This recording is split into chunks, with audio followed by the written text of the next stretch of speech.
গৌৰীপুৰ আৰক্ষীৰ জালত ভুৱা চিকিৎসক মেহেৰ আলী নামৰ ভুৱা চিকিৎসকক গ্ৰেপ্তাৰ কৰে আৰক্ষীয়ে চিকিৎসাৰ নামত গাঁওবাসীক লুণ্ঠন চলাইছিল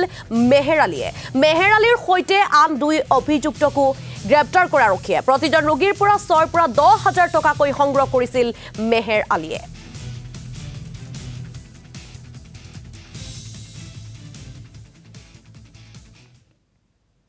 আমি ইয়াতে স্বাস্থ্য সম্পৰ্কে কিছু কথা আলোচনা কৰো আৰু আমি ইয়াতে মানুহবিলাকক তাৰমানে মানুহৰ যিবিলাক তাৰমানে খাদ্যৰ অভাৱত যিবিলাক মানুহৰ বেমাৰ হৈ আছে তো আমি সেই খাদ্যবিলাক মানুহৰ পৰিপূৰ্ণ কৰি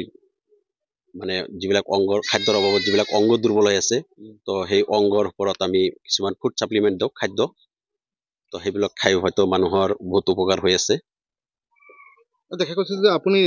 প্ৰেসক্ৰিপশন কৰিছে আপোনাক কোনে অথৰিটি দিছে প্ৰেসক্ৰিপশন কৰিবৰ কাৰণে আসলতে হেতু প্ৰেসক্ৰিপশন নহয় হেতু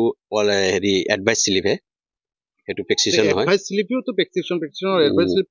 একে পৰ্যায়ত আপুনি টেকনিক্যালি এডভাইস স্লিপ লিখিছে কিন্তু ঘটনা হৈছে যে